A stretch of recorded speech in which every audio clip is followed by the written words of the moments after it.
Bom dia, edição de 5 de novembro da Cor do Dinheiro e o meu nome, como sabe, é Camilo Lourenço.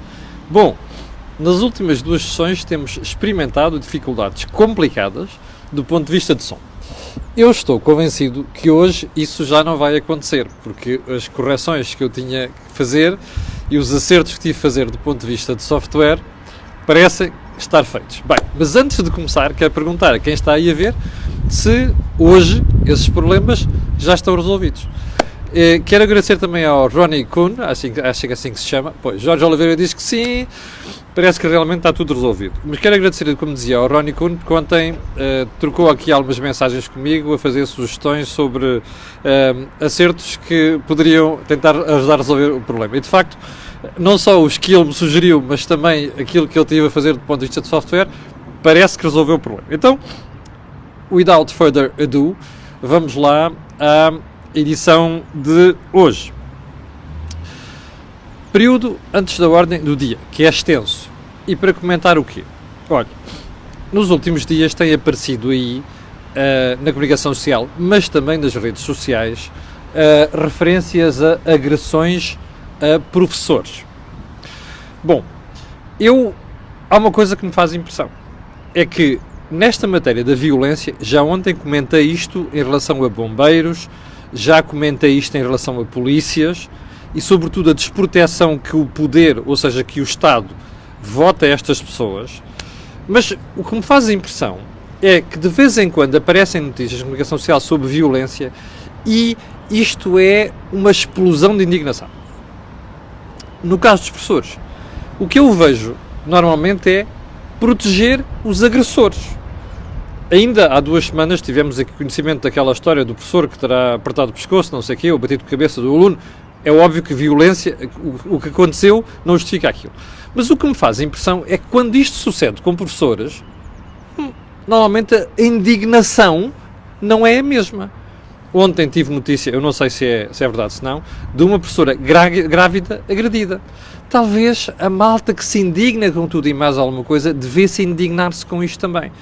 Retirar a autoridade a professores e deixar exercer violência sobre os professores é das piores coisas que pode acontecer na sociedade. Bom, ponto seguinte. A malta que combate o petróleo, as explorações de petróleo, as prospecções de petróleo na costa alentejana, no Algarve, como sabe, houve um lobby muito bem estruturado, muito bem constituído, que conseguiu dar cabo da prospecção. Não é da exploração, da prospecção de petróleo ao longo da costa vicentina e também no Algarve. Houve um lobby, um grupo de interesses. Bom, eu espanta-me como é que, com as notícias que têm vindo a público sobre a dimensão do problema que o lítio pode ser, por causa da eletrificação, das baterias, não sei quantos, às vezes faz impressão porque a gente vai saltando de solução em solução sem depois perceber muito bem as consequências, acorda-se mais tarde. Bom, no caso do lítio começam a aparecer informações muito detalhadas de caráter científico sobre o problema que aquilo pode ser. Então, onde é que anda a malta que se indigna com o petróleo, com a prospecção aqui, com a prospecção ali? Estão distraídos? Se calhar vale a pena acordarem. Bom, e sobretudo verem os papers que ultimamente têm aparecido sobre esta matéria. Eu já disse, não tenho nada contra a eletrificação. O que me faz a impressão é nós andarmos a saltar de paradigma para paradigma sem analisar corretamente aquilo que pode acontecer. Ou melhor, não é isto que acontece. O que acontece é, numas coisas a malta preocupa-se e noutras deliberadamente esquece-as. Bem, terceiro ponto. O juiz Ivo Rosa, aquele que está a interrogar o ex-primeiro-ministro José Sócrates, parece que está muito preocupado com a imprensa. E porquê é que eu digo isto? Porque nas sessões anteriores ele já tinha ameaçado os advogados que retiraria os telemóveis. Bom, como as informações continuaram a aparecer na comunicação social, parece, a avaliar pelo que sucedeu ontem, que Ivo Rosa está mesmo preocupado com a fuga de informação para o exterior. Bom, eu acho que o juiz Ivo Rosa, que já tem muita coisa com se preocupar na sua vida profissional, nomeadamente nas decisões que toma, depois são chumbadas por instâncias superiores, devia preocupar-se com tudo, menos com isso. Até porque, como nós vamos ver, as informações irão continuar a sair cá para fora, como nós vimos ontem, mas a isso já lá vamos. Bom, ainda sobre o interrogatório a José Sócrates. Deixa-me lá olhar aqui para o ponto seguinte. Bom, não sei se reparou, mas desde que começaram os interrogatórios, José Sócrates aparece com um ar muito confiante, muito triunfante, e que está tudo bem. Correu tudo bem lá dentro? Correu, maravilha, conseguimos desmontar. Ontem foi... Não vamos sair daqui sem desmontar esta acusação pedra por pedra, que é uma acusação monstruosa. Ontem, ao sair, já era... bom, desmontámos pedra por pedra. Epá, calma! Quem tem que dizer se desmontou pedra por pedra ou não é o tribunal, quando se pronunciar. Calma! Não vale a pena estar aqui a tentar criar à lá José Sócrates, animal feroz, ex-primeiro-ministro, ex-não sei das quantas, não é? O ex-engenheiro, o Diabo 4, não é? Toda aquela retórica e, sobretudo, aquele marketing que ele tinha. Não vale a pena repetir agora. Nós já conhecemos o sujeito, já conhecemos as práticas e, portanto, o povo é sereno. Calma. A seu tempo veremos o que é que o tribunal decide. Bom, e porquê é que eu digo isto? Porque não sei se reparou, mas isto começa a soar a campanha, não é? E a pergunta que eu faço é, será que os interrogatórios estão a correr assim tão bem lá dentro do José Sócrates? Nomeadamente o de ontem. Bom. Último ponto não, penúltimo ponto de ordem do dia. Há um jornal hoje, não sei se é o Público, não sei qual é que é o jornal, já não me recordo, que diz que há um juiz, aquele juiz acusado de violência doméstica, foi absolvido pelo Supremo Tribunal. Bom, eu não gosto de subsídio a tribunais, nunca o farei, mas se calhar vale a pena estarmos atentos, não é? Porque isto da violência doméstica, nomeadamente contra mulheres, é um flagelo em Portugal. E era de muito mau tom que pessoas que são, pela profissão, chaves neste processo de prevenir de violência doméstica, de condenar violência doméstica, e que sejam alegadamente protagonistas disto, depois não sejam sancionados. Portanto, era bom que instituições de justiça pensassem nisto, nas consequências que tem. Eu não estou a dizer que ele é culpado e devia ser considerado culpado. A questão não é essa. É pensar nisto. E porquê? Porque normalmente as corporações defendem os seus. Eu não sei se é o caso aqui, mas convém estar atento. Bom, então vamos lá, gente. Interrogatório do José Sócrates ontem. Bom, foi engraçado, porque parece que o juiz terá perguntado, aliás, naquela discussão entre procurador, juiz, José Sócrates, advogado, terá perguntado de onde é que vinham aqueles pagamentos e aquelas entregas de dinheiro vivo a José Sócrates, entre outras coisas. Bom, e a resposta terá sido: a minha mãe é que me dava o dinheiro. Para já, isto é inacreditável. Um homem daquela idade precisar que a mãe lhe entregasse dinheiro. Isto é uma vergonha monumental. Bom, mas repare, não é qualquer dinheiro, é que é quantia. São 10.000 euros quando ele ia para Paris. Bom, segunda questão. Então onde é que foi este? A minha mãe recebeu uma herança de 5 milhões de euros do meu avô.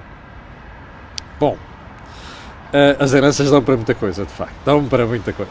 Bem, a primeira coisa que eu pensei quando ouvi aquilo ontem foi: espera aí, mas é fácil provar, não é? É fácil ir ver. Será que é? Primeira questão. Bom, eu não sei se você já teve o cuidado de ir ver a imprensa de hoje.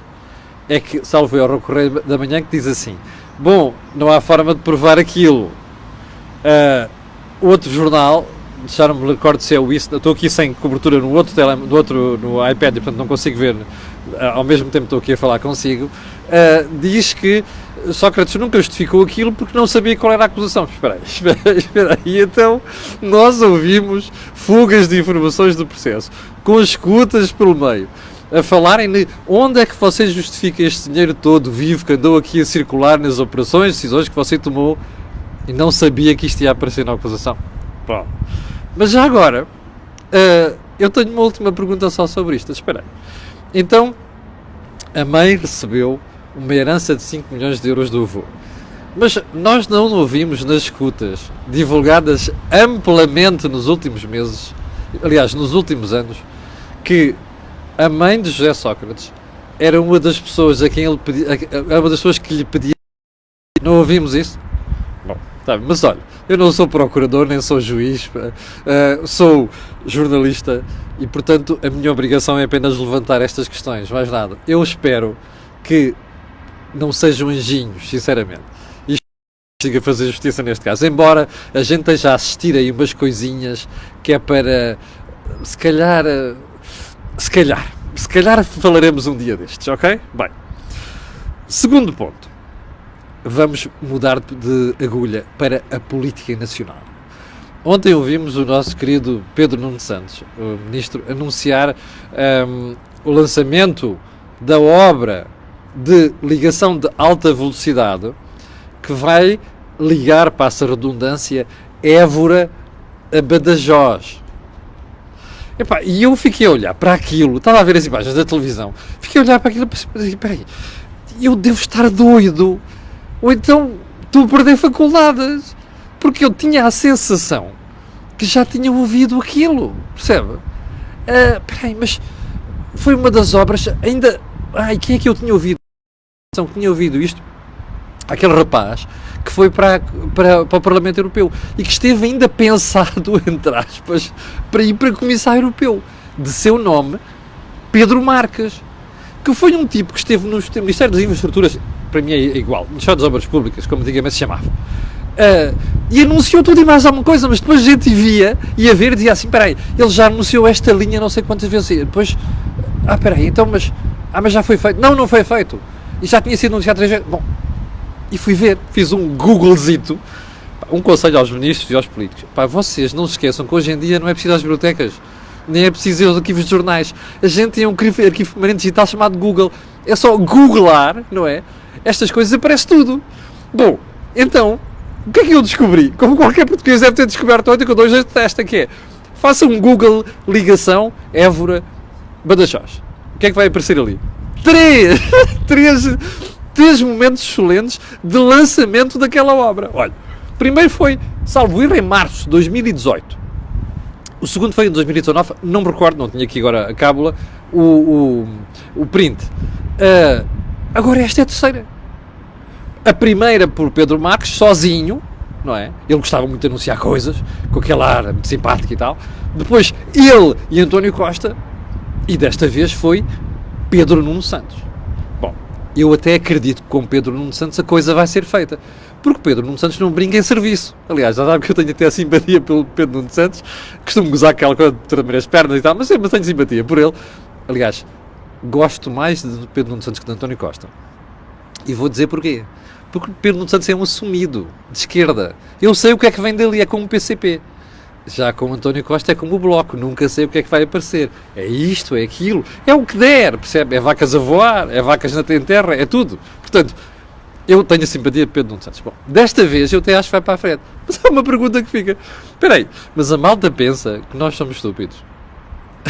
Esta obra já foi lançada 3 vezes. É como de São João, da ala pediátrica. Já agora só uma coisa. Eu não sei se foi ver.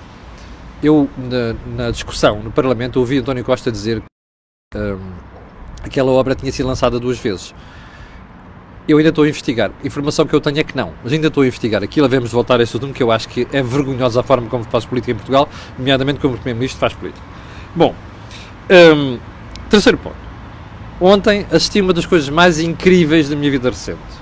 Ouvir um diretor clínico do Hospital de Santa Maria dizer que tinham criado uma ala especial para aqueles doentes que, ouça bem, já não estão doentes, mas que não vão para casa. Como você sabe, isto é um dos flagelos em Portugal. Há pessoas, nomeadamente de mais idade, que não têm para onde ir quando saem dos hospitais. E há pessoas de mais idade que, às vezes, os familiares chegam lá, depositam-nos nas urgências e piram-se. E alguns ficam internados, depois, quando é a altura de sair, não saem, embora tenham tido alta. Porque uma coisa vergonhosa, chamada apoio inexistente por parte dos familiares e outras instituições, que não os permite sair dali. O que é que o Hospital de Santa Maria fez? Vai criar uma ala para ter aquelas pessoas.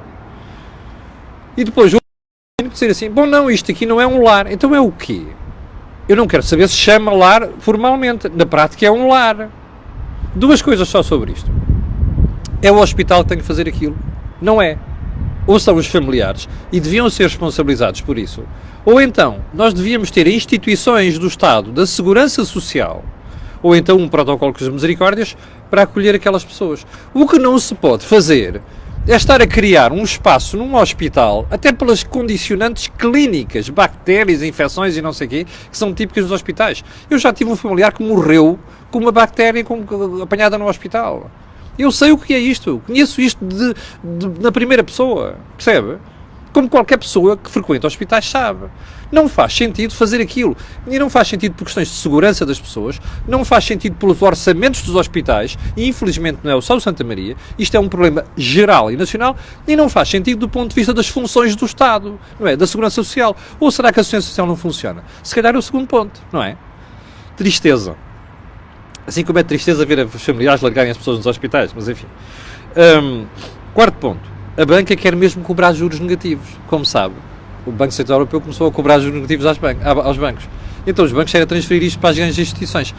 Há 2 semanas a polémica estalou e o Banco de Portugal disse não se faz isto. Bom, mas os bancos continuam a investir. O argumento não é para os particulares, é para as instituições, para instituições financeiras, ou seja, empresas também. Ora bem, isto faz sentido. Bom, há uma coisa que lhe vou dizer. A conversa noutros países já está a tentar fazer o seu caminho. E eu suspeito que um dia destes a banca vai levar a sua adiante. Suspeito eu. Bom. Quinto ponto. Estava-me a fazer impressão porque é que de tanta propaganda à volta de subida do salário mínimo. Passar para 750 euros, não sei quantos, final da legislatura, diabo 4, é óbvio que há aqui um propósito eleitoral. Mas estava a fazer contas a isto, e de repente ontem estava a olhar para o ECO, para o jornal ECO, jornal online, e o ECO tem lá uma conta interessante, diz assim, bom, tendo em conta o número de pessoas que recebem o salário mínimo, se passarem a receber 750 euros, o Estado por ano vai arrecadar entre 500 milhões e 1.000 milhões de euros. Está a ver como as coisas fazem? Você dirá, é justo, espera aí. Não é o Estado que vai pagar, são as empresas que vão pagar. Primeiro ponto. Eu vou recordar o segundo, que me torna muito impopular, porque eu digo sempre isto, desde que me lembro que comecei a estudar a economia, que é assim, aumentos de salário sem aumentos de produtividade são um problema a prazo. Percebe? São um problema a prazo. Eu acho que a partir de um certo limite, subidas de salário mínimo vão ter consequências no desemprego de longa duração. Mas como eu sou um bota de elástico, não é? Como algumas pessoas dizem, e que isto já não é assim, a gente aguarda que é para ver. Bom, mas para já fica com essa informação. Está a ver, o jeitaço que dá ter para aí mais 500 milhões de receita para financiar a maluqueira que vai por aí. Bom, eu vou deixar a história do socialismo, tem aqui 1.6, vou deixar para amanhã. Mas vou comentar uma frase da senhora Christine Lagarde. Eu tenho má impressão da senhora, como vocês sabem, há muito tempo. E eu acho que ela vai arranjar um problema no Banco Central Europeu. Mas pedirei desculpa se me enganar. Frase dela: We should be happier to have a job than to have savings. Espera aí. Nós devíamos estar felizes por ter um emprego, mais do que termos poupanças. Isto sabe qual é a piada, não é? É os juros zero do Banco Central Europeu. Eu acho que esta senhora está doida. É o mínimo que eu tenho para dizer, percebe?